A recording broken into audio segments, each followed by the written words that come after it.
ओम नमो भगवते वासुदेवाय। स्वागत है आपका हमारे चैनल द रिलीजियस लाइफ में। कान्हा जी की कृपा आप पर और आपके परिवार पर हमेशा बनी रहे। दोस्तों, आज के वीडियो में आप सुनेंगे माघ मास के महात्म का 20वां और 21वां अध्याय। तो कथा आरंभ करने से पहले आपसे हमेशा की तरह अनुरोध है कि अगर अभी तक आपने हमारे चैनल को सब्सक्राइब नहीं किया है तो कृपया चैनल को सब्सक्राइब कर लें। कथा अच्छी लगे तो लाइक अवश्य करें, कमेंट में हरे कृष्णा ज़रूर लिखें। तो चलिए अब हम आरंभ करते हैं माघ मास के महात्म के 20वें अध्याय की कथा, जिसमें लोमस ऋषि का पुण्य क्षेत्रों में स्नान का वर्णन किया गया है। वेद निधि जी बोले, हे महर्षि, उस धर्म को कहिए जिससे ये बालक श्राप की प्रबल अग्नि के दुख से मुक्त हो जाएं। लोमस जी बोले, ये लोग मेरे साथ नियम पूर्वक माघ स्नान करें, तब माघ के अंत में ये श्राप से छूट जाएंगे, अन्यथा इनका उद्धार नहीं होगा। हे ब्राह्मण, मुझे यह पूर्ण निश्चय है कि पुण्य तीर्थ में माघ स्नान करने मात्र से ही लोगों का पिछले 7 जन्म का किया हुआ पाप तथा वर्तमान जन्म का पाप भी नष्ट हो जाता है। मुनिधर लोग जिस पाप का कोई प्रायश्चित नहीं देख पाते, उसका प्रायश्चित उत्तम तीर्थ में माघ स्नान ही बताते हैं। पुण्य तीर्थों में स्नान करने से पाप मिटते हैं, जैसे हिमालय पर्वत पर के तीर्थ सब पापों को विनाश करने वाले हैं। अच्युत सरोवर में स्नान करने से इंद्रलोक मिलता है। बद्रिकाश्रम में माघ स्नान करने से मोक्ष मिलता है। नर्मदा स्नान सब कामनाओं को देने वाला, पाप तथा दुखों को दूर करने वाला एवं रुद्र लोक प्रदान करने वाला है। यमुना में माघ स्नान सब पाप नष्ट कर सूर्य लोक प्रदान करने वाला है। सरस्वती नदी में स्नान करने वाला सब पाप नष्ट कर ब्रह्मलोक की प्राप्ति करता है। हे द्विजवर, विशाला नदी में माघ का परम स्नान परम फलदायक होता है। यह पाप रूपी ईंधन को दावानल के समान है और गर्भवास के पापों को नष्ट करता है। गंगा जी में माघ स्नान करने से विष्णु लोक की प्राप्ति होती है, अर्थात मोक्ष का होना निश्चित है।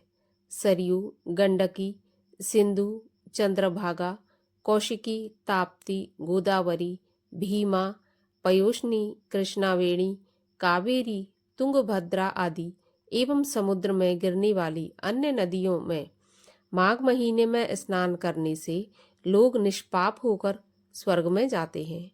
नैमिषारण्य में स्नान करने से विष्णु भगवान की स्वरूपता, पुष्कर में ब्रह्मा का सामीप्य तथा कुरुक्षेत्र में माघ महीने में स्नान करने से इंद्रलोक प्राप्त होता है। हे ब्राह्मण देव, सरोवर में माघ स्नान करने से योग सिद्धि फल की प्राप्ति होती है। मकर के सूर्य में प्रभास तीर्थ में स्नान करने से रुद्रगण होता है। हे विप्रवर, प्रथुदक में स्नान करने से वैष्णव पद की और देवकी में माघ स्नान करने से मनुष्य देव शरीर प्राप्त करता है।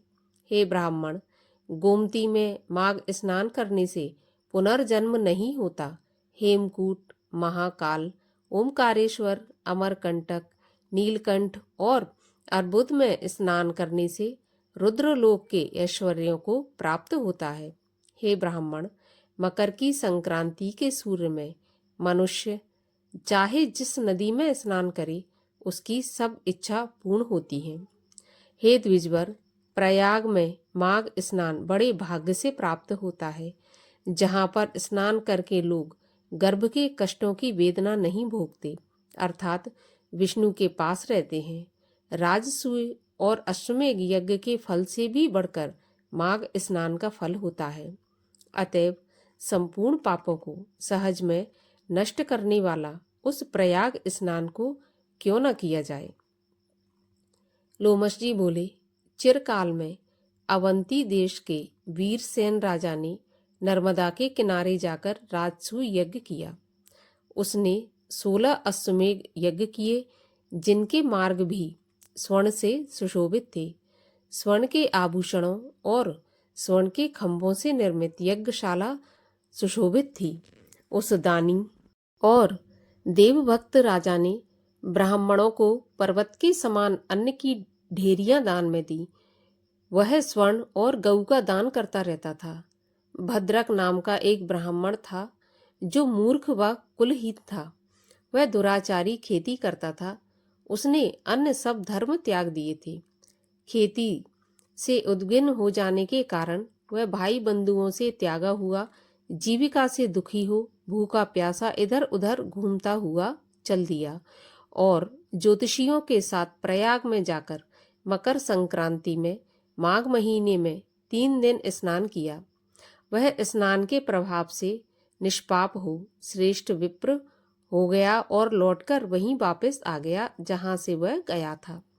उसके बाद उस राजा और ब्राह्मण की एक ही दिन मृत्यु हो गई। मैंने इन दोनों की इंद्र के पास में बराबर की गति देखी। तेज, रूप, बल, स्त्री, देवयान, अलंकार तथा पराजिता की माला आदि सब समान थे और इन दोनों के आगे नाच तथा गान भी समान ही था। प्रयाग क्षेत्र का ऐसा प्रभाव देखकर उसका क्या महात्म्य कहा जाए। हे ब्राह्मण, प्रयाग में माघ स्नान राजसूय यज्ञ के बराबर होता है। माघ महीने की हवा गंगा यमुना के संगम के जल को स्पर्श कर जिसके शरीर पर लगती है उसके लगने मात्र से पाप दूर हो जाते हैं। अर्थात वह वायु भी बड़े बड़े दुखों को नष्ट कर देती है। किसी भी तीर्थ में किए हुए पाप का फल माघ महीने में प्रयाग में स्नान करने से नष्ट हो जाता है।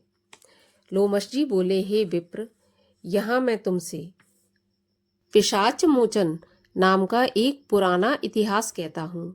सावधान होकर सुनो। इसको अप्सराओं की कन्याएं और तुम्हारा पुत्र भी सुने। मेरे प्रसाद से स्मृति प्राप्त करके ये पिशाचनियों से छूट जाएंगे। पूर्व समय में देवदूति नाम का एक वैष्णव था जो अत्यंत दयालु और वेद पारंगत था। उसने पिशाचों को मुक्त किया था। वेद निधि जी बोले, वह कहाँ का रहने वाला, किसका पुत्र और किस पिशाच को उसने मुक्त किया था? हे महामुनि, यह सब वृत्तांत विस्तार पूर्वक कहिए। लोमश जी ने कहा, प्लक्ष की निकली हुई सुंदर सरस्वती के किनारे पर पर्वत के ऊपर उनका रहने का स्थान था। शाल, ताल, तमाल, बेल, बकुल, पाटल, इमली, चिरवेल, आम, चंपक, करंजा, बिजौरा, केसर, पीपल, तिलक, कनेर, कुंभी, खैर, तिंदुक, बानीर, शाल्ब, जंबीरी, नींबू, पीलू, गूलर, बैंत, शाखोट, आड़ू, करहाट, बटवृक्ष, घोंटा, कूटज, पलाश, अशोक, जामुन, नीम, कदम्ब, खिरनी, नारंगी, करौंदा व केले के वृक्षों के समुदाय से सुशोभित नारियल, सप्तवर्ण, त्रिपत्र, सिरस, सुंदर आंवले, करकंदू, लकुच, पारिभद्र, वच, केतकी, शिशुमार, तगर, कुंद, मल्लिक, कमल, कलहार, मालती, चमेली, जायफल, नागकेसर, सुआटेसु, बरबरी और तुलसी आदि के वृक्षों से, हे विप्र, वह आश्रम शोभायमान था। वहीं जंगल के बीच में पवित्र जल वाली सरस्वती नदी बह रही थी। वहां सारस मीठे स्वर से गूंजते थे। कोयल कूकती और भौरे गुंजारते थे। तोता मैना के शब्द से बड़ा कोलाहल रहता था। वहां अनेक प्रकार के जंगली पशु विचरण करते थे। वहां के वृक्ष फल फूलों से सदा लदे रहते थे। वह वन रजकण से धूमिल तथा मधुमक्खियों के पराग के छत्तों से पूर्ण था। नई नई मंजरी तथा पल्लव वाली लताएं वृक्षों से ऐसे लिपटी हुई थी मानो स्त्रियां अपने पतियों से आलिंगन कर रही हों। उस आश्रम के तपस्वी ब्राह्मणों के शाप के भय से सुगंधित वायु भी मंद मंद चलती रहती थी। मेघ पाषाण वृष्टि नहीं करते थे और सूर्य जल व वनस्पतियों को नहीं सुखाते थे। उस वन में किसी प्रकार का कोई उपद्रव नहीं था। वहां सिद्ध पुरुष ही सदा रहते थे। वह वन चैत्र रथ वन के समान आनंद देता था। उसी वन में द्विजवर धर्मात्मा देवदूती सुमित्र ब्राह्मण का पुत्र, जो लक्ष्मी नारायण के वर्ष से पैदा हुआ था, वह रहता था। अब उसके नियम को सुनो। वह सदैव अपनी आत्मा को स्थिर किए हुए गर्मी के दिनों में अपने नेत्र सूर्य की तरफ करके पंचाग्नि से तपा करता था। वर्षा के समय में खुले मैदान में बैठकर तपस्या करता था। कठिन हवा चलने पर हिमाचल पर्वत की तरह निष्कंप रहता था। वह विप्र हेमंत ऋतु में सारस्वत सरोवर में बैठकर तपता था और शुद्ध जल का स्पर्श करके त्रिकाल संध्योपासन करता था। पितृ देव तथा ऋषियों को श्रद्धापूर्वक प्रत्येक दिन तर्पण करता था। अग्नि में श्रद्धा से होम करता था। चंद्रायण व्रत की विधि से वह सदैव समय बिताता था। नित्य ब्रह्म यज्ञ करता था। सत्यवादी और जितेंद्रिय था। पृथ्वी के ऊपर विश्राम लेकर भगवान हरि की विनती करता था। स्वयं वृक्ष से गिरे हुए फल तथा पत्तियों का ही भोजन करता था। बिना किसी प्रकार से उद्विग्न हुए तपोनिष्ठ वेद वेदांगों में पारंगत उस ब्राह्मण की केवल नाड़ियां और हड्डियां ही दीख पड़ती थी। इस प्रकार उसको इस वन में तप करते हुए 1000 वर्ष व्यतीत हो गए। तब उसके तप के तेज से वह पर्वत प्रज्वलित हो उठा। वह अग्नि के समान प्रकाशमान दीख पड़ता था। उसके तेज को कोई प्राणी सहन नहीं कर सकता था। उस जंगल में शत्रुता रहित व्याघ्र, मृग, चूहे, बिल्ली सभी निर्भय होकर एक साथ रहते थे। उसका दूसरा अति कठिन एक नियम और सुनो। वह प्रतिदिन नारायण का त्रिकाल पूजन करता था। खिले हुए सुगंधित अछूते 1000 फूलों से वेद सूक्त की विधि से विष्णु भगवान का पूजन किया करता था। वह विष्णु भगवान की प्रसन्नता के लिए यह सब कर्म करता था। दधीचि ऋषि के वरदान से वह श्रेष्ठ वैष्णव भक्त हो गया। एक दिन वह वैशाख के महीने में एकादशी के दिन आनंद मग्न हो हरि भगवान की पूजा करके विचित्र स्तुति करने लगा। तब भगवान हरि उसकी स्तुति से अत्यंत प्रसन्न होकर चतुर्भुज कमल नयन आभूषणों से शोभित मेघवर्ण गरुड़ पर बैठकर सामने प्रकट हुए।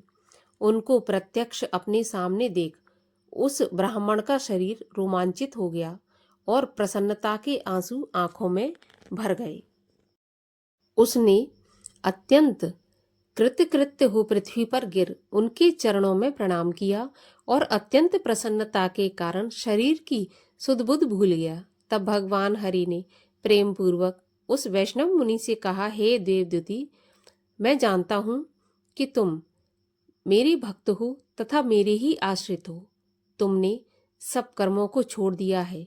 तुम्हारा मन सदैव मुझ में ही लगा रहता है। हे पाप रहित, तुम्हारे स्तोत्र से मैं अत्यंत प्रसन्न हूँ। तुम वर मांगो।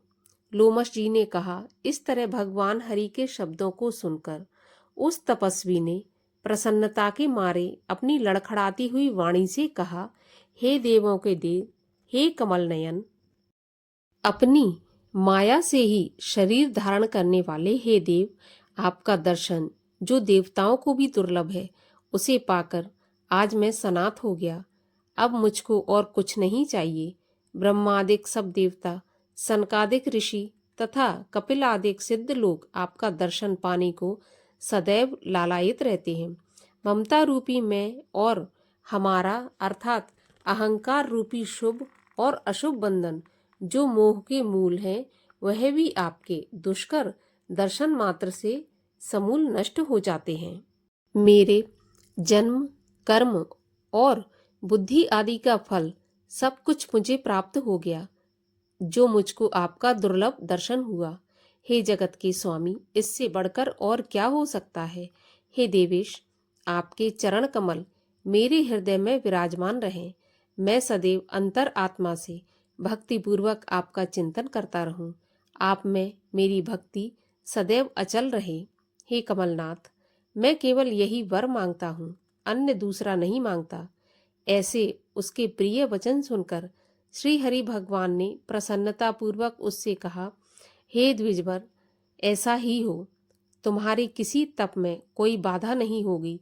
जो मनुष्य तुम्हारे कहे हुए इस स्तोत्र को पढ़ेंगे उनकी मुझ में अचल भक्ति होगी तथा जो कुछ धर्म कार्य हैं वे भी उन सब में संगोपांग विद्यमान रहेंगे और उन लोगों की ज्ञान में परम निष्ठा होगी।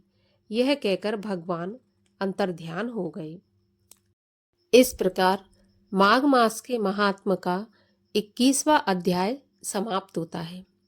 आगे के अध्यायों को सुनने के लिए, व्रत कथाओं को सुनने के लिए आप मेरे चैनल को सब्सक्राइब अवश्य करें। अब हम मिलते हैं अगली कथा में। तब तक के लिए हरे कृष्ण।